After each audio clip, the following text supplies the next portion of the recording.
Bismillahirrahmanirrahim. Assalamualaikum warahmatullahi wabarakatuh. Sahabat-sahabatku seiman dimanapun kita berada, seperti biasanya kita bersyukur kepada Allah Subhanahu Wa Taala dengan mengucapkan Alhamdulillahirobbil alamin. Percayalah, dengan selalu bersyukur atas nikmat yang diberikan kepada kita, Allah Subhanahu Wa Taala berjanji akan menambah nikmat dan anugerahnya kepada kita. Lain sakartum la azidanakum wa lain kafartum inna azabil lasadid. Dan sebaliknya, barang siapa tidak bersyukur maka sesungguhnya azabku sangat pedih, kata Allah Subhanahu wa taala.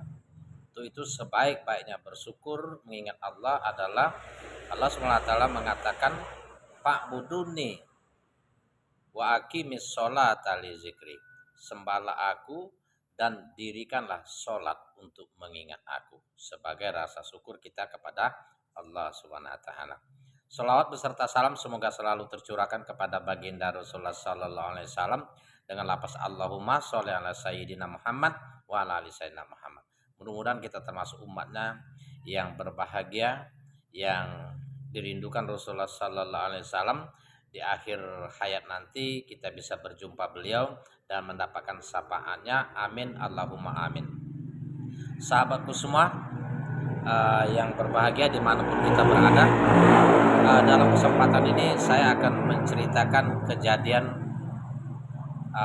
kisah nyata yang terjadi di Kelurahan Tegal Sari, Kecamatan Tegal Sari, Kota Surabaya, yang mengerikan sekali, bahwa ada seorang lelaki melawan sama ibunya. Ibunya dalam keadaan sakit, dia marah, berkata kasar, bahkan menendang, mencaci, menginjak kepalanya. Kejadian yang sadis ini sering berulang kali sehingga sempat ditangani polisi, sempat mau dipenjarakan, akan tetapi karena permintaan keluarga, laki-laki ini tidak dipenjarakan. Akan tetapi murka Allah Subhanahu wa taala datang yang menyebabkan laki-laki ini kakinya berubah menjadi kaki sapi, perilakunya seperti perilaku binatang, yakni makannya tidak mau lagi makan makanan manusia, seperti makan mie rebus, misalnya bakso, nasi, sudah tidak mau lagi. Kalau disodorkan daun kayu ubi atau daun-daun atau rumputan, dimakannya.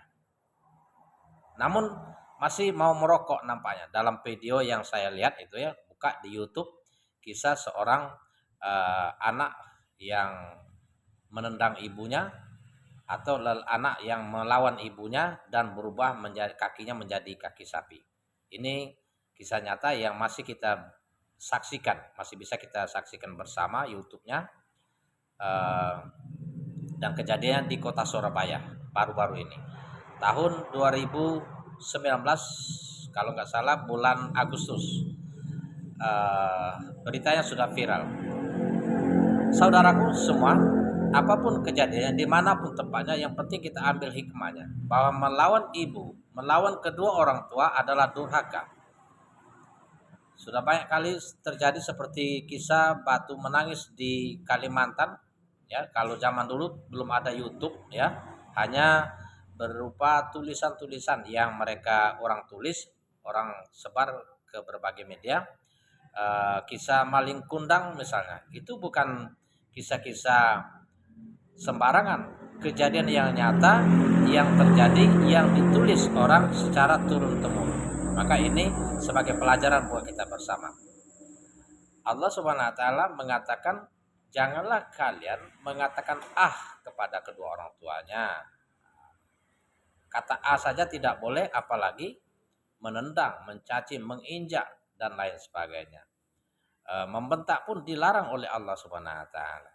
Allah Subhanahu wa taala memerintahkan kita yaitu untuk berlaku baik, untuk berkata lemah lembut kepada kedua orang tua. Di dalam surah Al-Isra ayat 23, Allah SWT mengatakan, wa qadara rabbuka alla ta'budu illa iyyahu wa bil walidaini ihsana.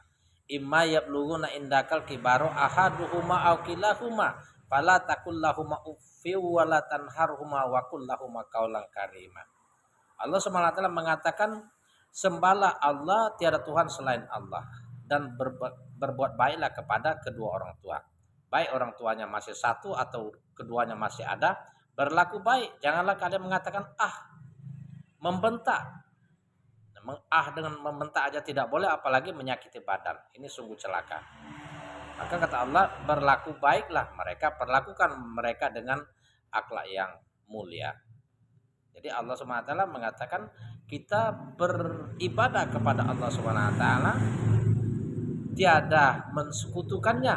Jadi dua perintah, ya. Perintah yang paling utama ini setelah kita beribadah kepada Allah SWT berbakti kepada kedua orang tua.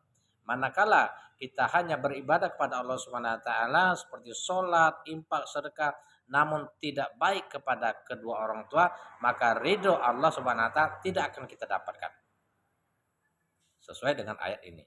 Sebaliknya, manakala kita berbakti kepada kedua orang tua, baik kita, perlakuan kita akhlakul karimah, namun kita tidak beribadah kepada Allah SWT seperti tidak sholat misalnya, tidak puasa, maka jangan berharap kita akan mendapatkan rahmat dari Allah SWT. Nabi Muhammad SAW mengatakan dari Abu Hurairah radhiyallahu anhu, ruhima ampu summa ruhima ampu summa ruhima ampu mai ya Rasulullah qala man arroka abawahi indal kibari ahaduhuma aw kilaihima falam yadkhulul jannah. Celaka, sungguh celaka, sungguh celaka. Siapa yang celaka itu, kata Abu Hurairah? Orang yang manakala mendapati kedua orang tuanya sudah lanjut atau salah satunya, namun mereka tidak berusaha mencari redonya untuk mendapatkan rahmat Allah Subhanahu wa taala. Artinya apa? Kita berusaha mencari ridho Allah Subhanahu wa taala, berusaha menyenangkan hati kedua orang tua. Bagaimana kita berusaha menyenangkan hati kedua orang tuanya? Manakala kita jauh, misalnya kita telepon, apa kabar, kita kirim belanja, walaupun orang tua ada, tetapi ini dari kita. Entah 10.000 sehari, misalnya kalau kita kumpulkan 300.000 sehari. Berapalah uang 300.000 sehari? Rokok setengah bungkus atau sepertiga bungkus kita hisap habis. Tetapi kalau kita kirimkan kepada kedua orang tua kita sebagai rasa kasih sayang kita, sebagai rasa syukur kita kepada orang tua, dan juga melaksanakan perintah Allah Subhanahu wa taala.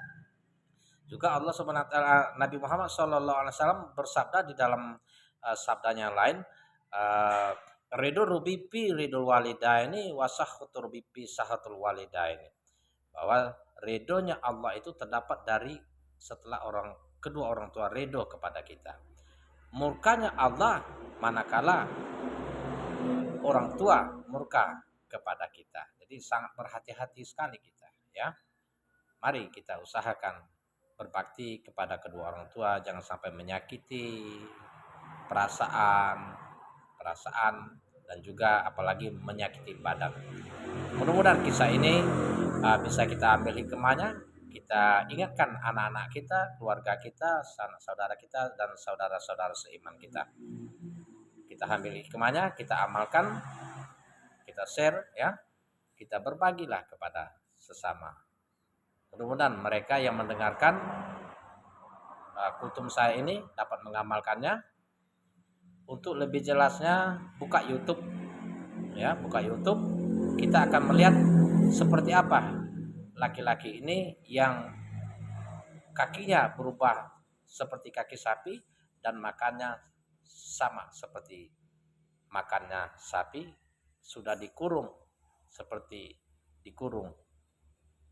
kandang kambing. Demikian, mudah-mudahan ada manfaatnya. Assalamualaikum warahmatullahi wabarakatuh.